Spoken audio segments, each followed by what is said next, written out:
Most people think the reason they struggle with money is that they do not know enough. They think somebody else has the secret formula. Some private club, some Wall Street language, some special background, some missing degree. I do not think that is the real problem. The real problem for most people is not intelligence. It is behavior, it is expectations, it is impatience. It is the habit of using money as a mirror. I have seen ordinary people with no elite education build stable, dignified, independent lives because they had discipline, patience, and self-control. And I have seen brilliant people with every credential in the world stay anxious, over-leveraged, and trapped because they never learned how to behave around money. That is one of the most important truths I know. Money is not a test of how smart you are.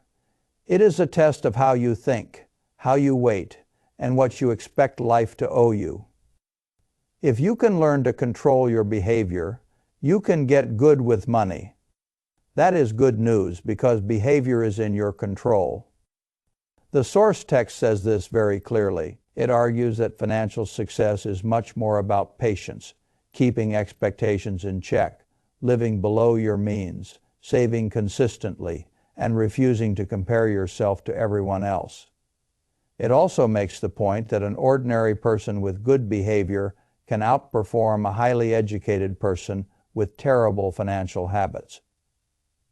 That is exactly right. Fay file cite fay turn. Fay file fay. The first mistake most people make is using money as a yardstick.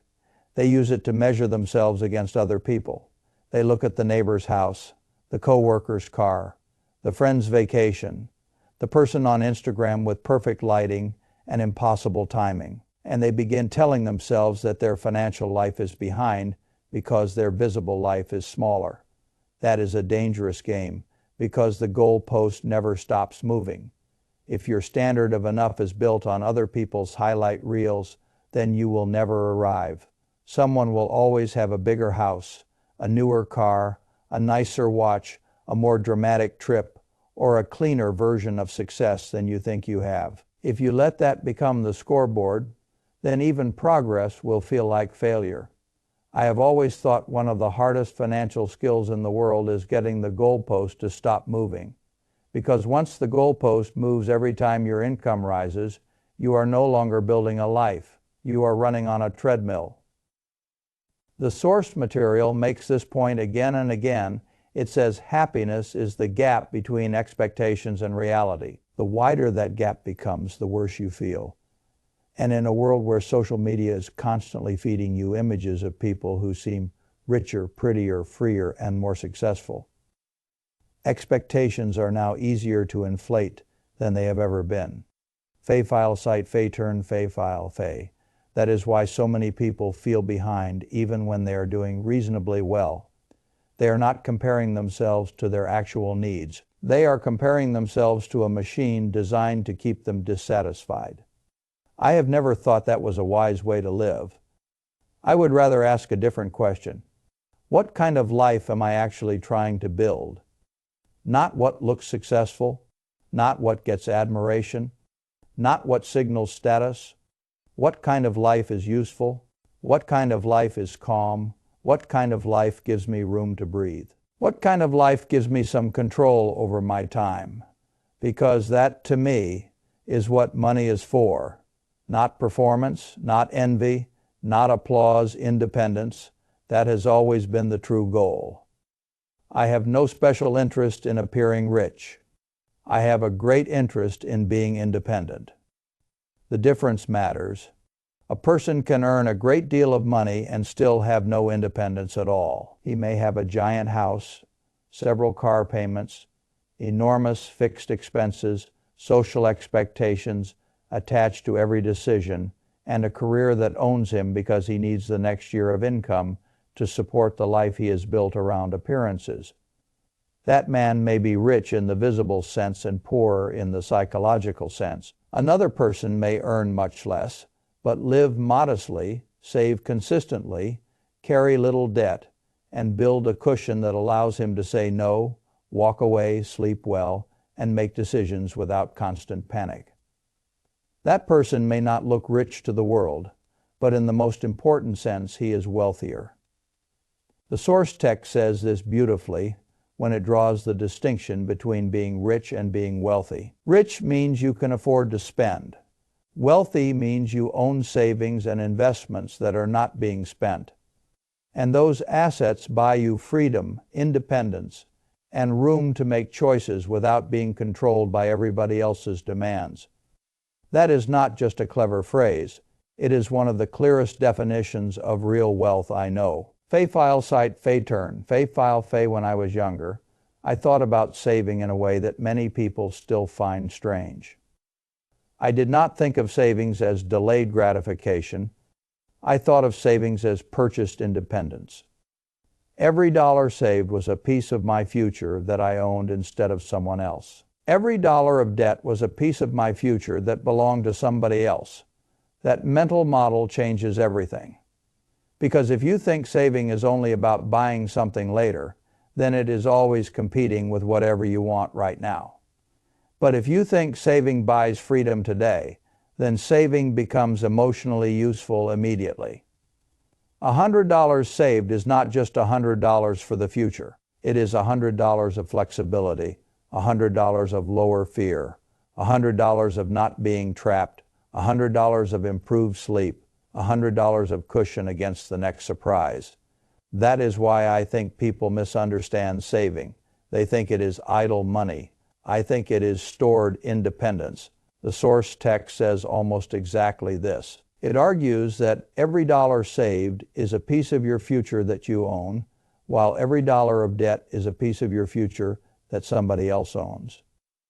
It also says financial independence exists on a spectrum, and that even small amounts matter because they increase your control a little bit at a time. That is not theory. That is one of the most practical ways to think about money. Fay-file site Fay-turn, Fay-file Fay. Now, I know what many people say at this point. That sounds nice, but I can barely pay my bills. I understand that feeling, and I do not treat it lightly. Life can be expensive. Housing can be expensive. Healthcare can be expensive. Children are expensive. Mistakes are expensive. And many people are carrying expectations that were built in a different economy, for a different generation, or for a different version of their own life. So the answer is not shame. The answer is clarity.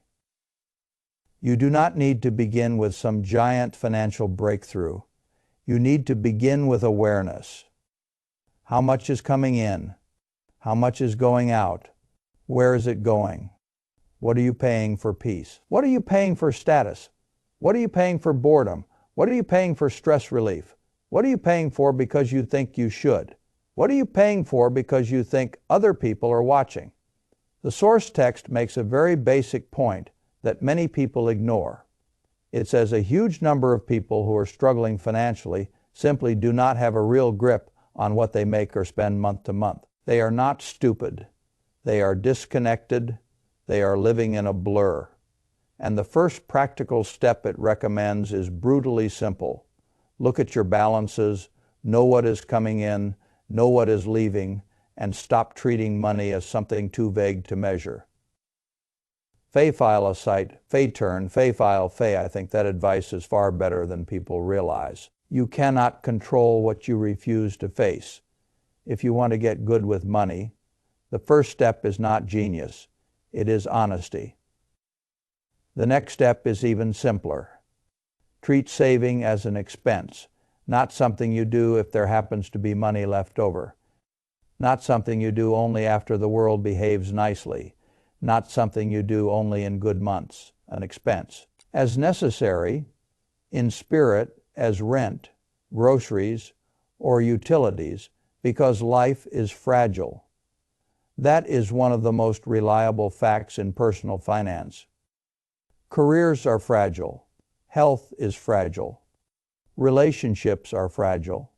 The economy is fragile. What are the odds that over the course of your life you will face job loss, divorce, illness, family trouble, recession, inflation, or some version of unexpected hardship? The odds are basically 100%. The source material says this directly, and I think it is one of the strongest points in the whole document. Life will surprise you. The point of savings is not just growth. The point of savings is resilience when the surprise arrives. Fay-file cite, fay-turn, fay-file, fay. That is why I prefer simple systems. Save something from every paycheck. Automate it, even if it is small. Especially if it is small. The text suggests a simple 10% habit and emphasizes that anything is better than nothing.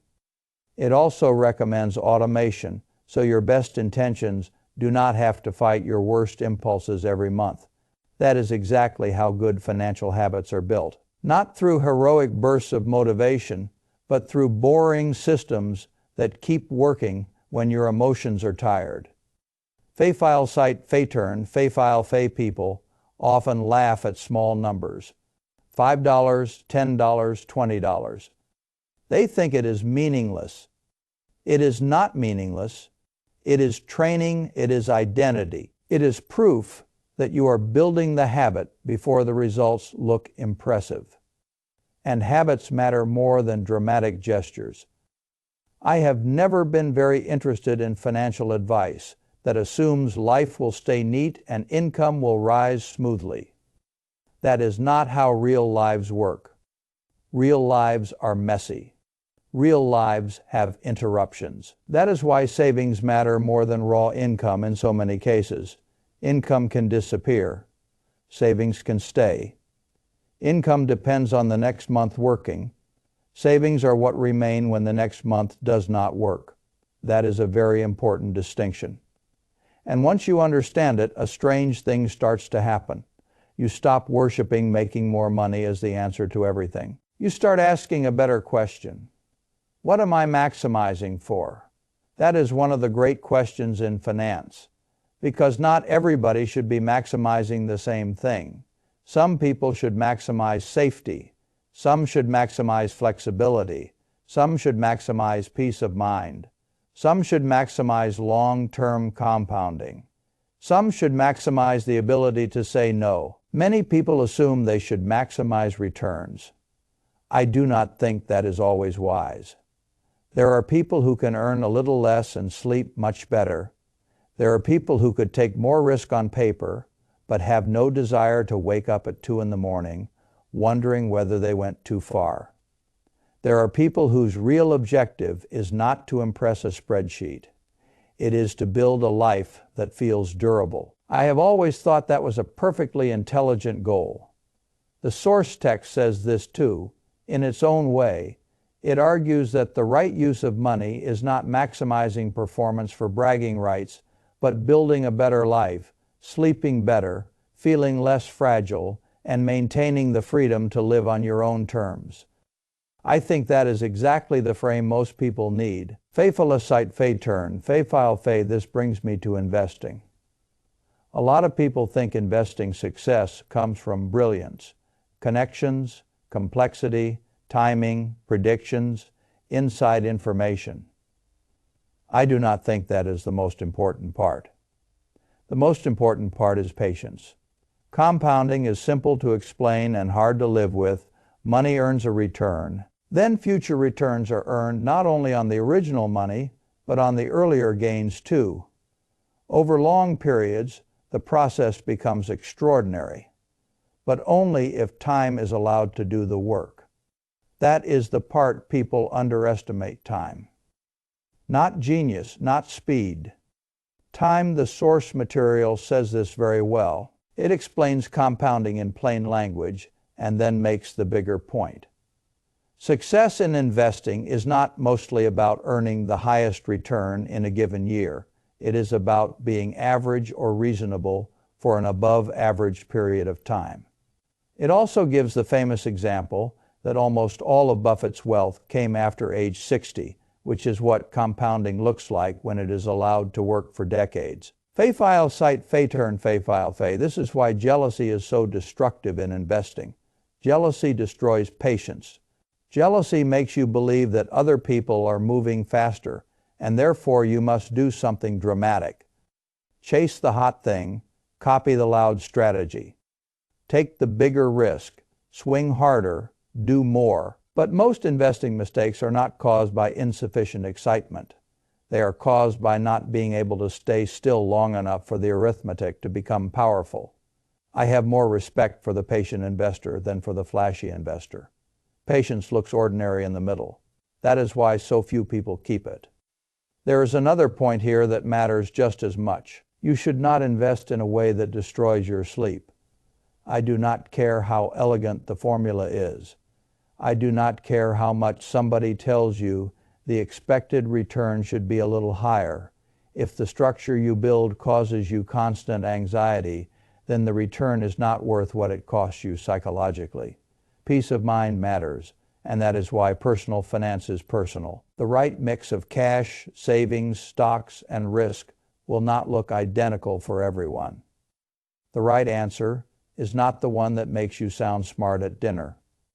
It is the one that lets you stay in the game for a long time without breaking your own temperament. Temperament matters more than theory.